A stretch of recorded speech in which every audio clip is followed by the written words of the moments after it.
look at this little place. It's just sitting there in the landscape as pretty as you please, longing for someone to come along and harvest its picture. I've just been driving along the road here. I'm in Lanzarote again, where else? And I just saw this picture. I thought, I've got to take a picture of that. And I just, because the video camera is here in the car with me, I just thought I'm going to have to share it. Now, Lanzarote is a windy place. You can probably hear it in the microphone. And you may even be able to see it in the picture. I've got steady shot on the video camera, but I'm watching that camera wobble about like a bag of giblets in the wind. It really is a blowy place, and I've got a fairly sturdy tripod going on. But I just wanted to share with you this shot. What is it about this that attracted me? Why does it look interesting? Well, mostly because the sun's fairly low in the sky. It's down over there. But also, look at the picture. Look at the contrast. Look what's going on. We've got lots of black in the foreground and this lovely, beautifully white painted building with those shadows going on across it, and that's what makes it look nice. In the distance we've got a palm tree and we've got some volcanoes. There are many, many photo opportunities here just waiting to be harvested. So I just thought, well, let's just talk you through a couple of shots I want to take. This is just a me shot. This is just because I like it. I just think it looked great, and so I've got to take the picture, you know. So what have I got? I've got my little Fuji. I've only got my 18-55 lens with me here. I've got some others in the car up the road, which I may go and get if I think I need it, but I think I'll get away with the 18-55 just fine. Now, from where you are right now, it makes a lovely shot just as it is, you know. If I step out of it for a minute, do you see what I mean? What a great little shot. You see how it's positioned within its landscape. See how the house is fairly small. And by making the house fairly small, it makes an idea of space. It sort of gives you an idea of place, where it is, you know, how much room there is going on, because this place truly is isolated out on its own, or as out on its own as you can be on Lanzarote, because nothing's more than about 20 minutes drive away, and this place is just over there, about 20 minutes walk away. So how will I shoot it? Well, I want a fair bit of depth of field, I guess. So what sort of an aperture shall I use? Oh, I don't know, about f10 should be fine. Just roughly getting about a 300th of a second at 200 ISO, that should be plenty. So let's just have a little look. Let's just play with this and see what comes out. Well, there are so many options. I can, of course, shoot it very wide, pretty much from where we are now, including the vines, like that. I kind of like it. But how about if I was to tweak the focal length just a little bit? Let's just take it in just a little bit more, which will bring those vines at the bottom of the frame in a bit closer. So let's focus on the house and just zoom in just a teeny little bit. Now we're losing a bit of volcano, so we've got more vines at the expense of volcano. But hey, let's just see what it looks like. I still like that a lot. How about zooming in a little more? Let's just see what happens then. So if we just take this in a bit more still, lose the volcano on the left and just include the one over here behind me, just there on my right. So I still want to keep the little palm tree that's in the distance. Let's just focus on the house again, because I've got plenty of depth of field to play with. And I'm going to cut the volcano on the right. I'm just going to kind of cut it off at the top. So we've got the slope up, we've got a bit more house going on in our shot, and the house is fairly low in the frame still. The thing that's making this really kick is those beautiful shadows and highlights on the house itself. So I really, really like that. Now another thought I've got is, if I moved along that way just a little bit, then maybe I could shoot an upright shot like this, so that I can get the house square on from the front, make it a bit more graphic, you know, include a bit of sky, make it a bit more lonely. We're going to lose some stuff either side, but I think it could work. Let's go and check it out.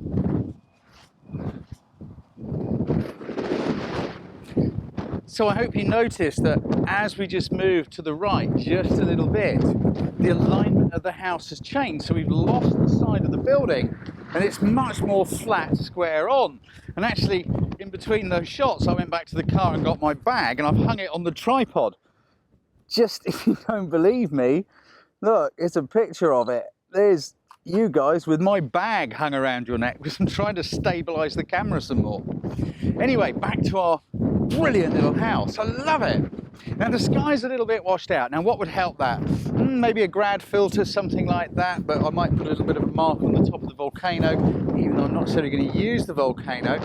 But also I haven't got one with me at the moment. So a polarizer would be even better. Again, I haven't got any of my filters with me.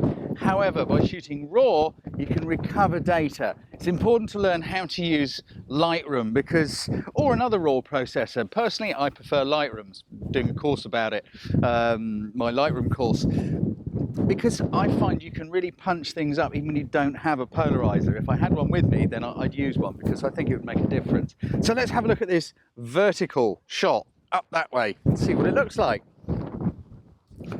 So let's get my camera rolling. Here we go. Now if I shoot it very wide indeed, something like that, it's okay.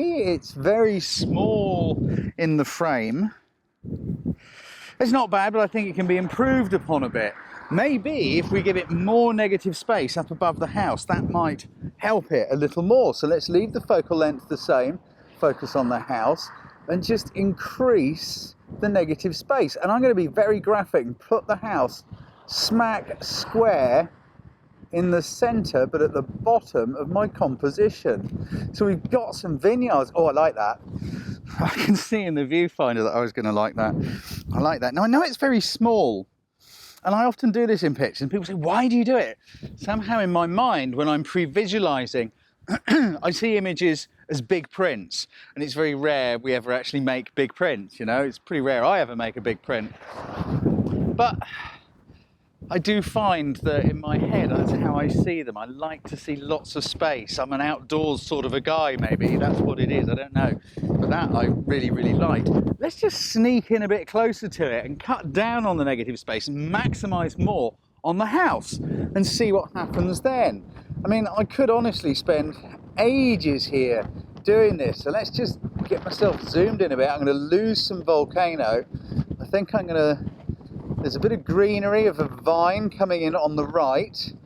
The vines, I've still got my palm tree in the background. I don't want to clip off the white to the right. Let me show you. So there's that little white bit off to the right of the house, and I don't want to clip that off. So I'm just going to recompose very, very slightly so we don't lose it. Sorry, so we do lose it. I don't want to clip it. Oh, I quite like that too.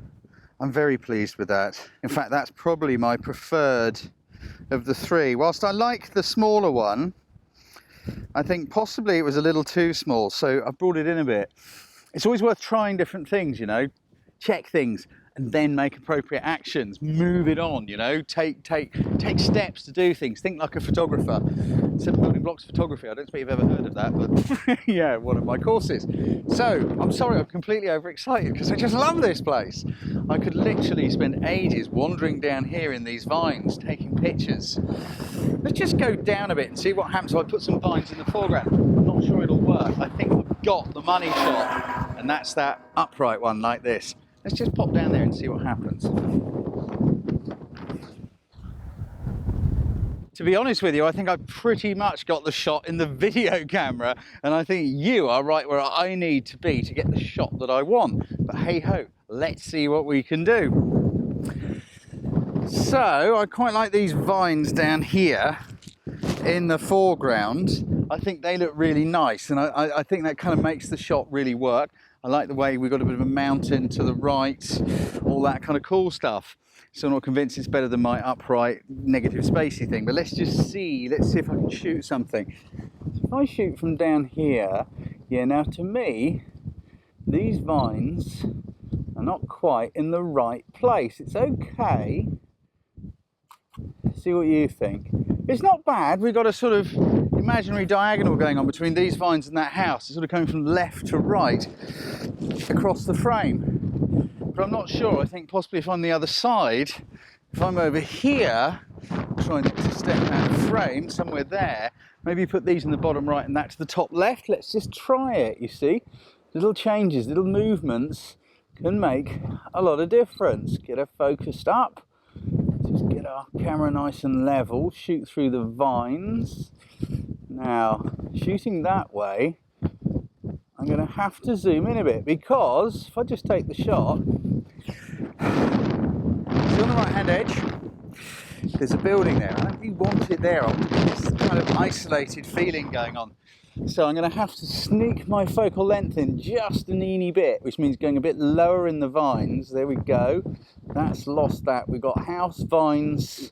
We got mountain volcano. We're just managing to lose that house on the right. And click it. It's still a very nice shot. If I just flick back through, yeah, I don't like the previous one with the building. What else? That one there. The left to right kind of works. To me, it's this upright shot still. It's definitely, to me, the upright shot. Even the one where the house is really tiny. I do like that. So, I just want to talk you through with what I was going to do with that place, because I just love it. This is one of the things about photography that's such a buzz, isn't it? When you see something, you just think, that'd make a great picture. You just kind of go with it, you know, just take the picture. And certainly, I know for me, it makes me feel good because I've got a picture that I can stick on the wall. So I was just talking you through what I was doing, focal lengths and zooms and all that. And anyway, enough dribble from me. I hope you enjoyed that and found it useful. Subscribe to our YouTube channel to be notified each time we upload one of our cool photography videos, or for more great photo tips, workshops and training, come and see us at our website, photographycourses.biz.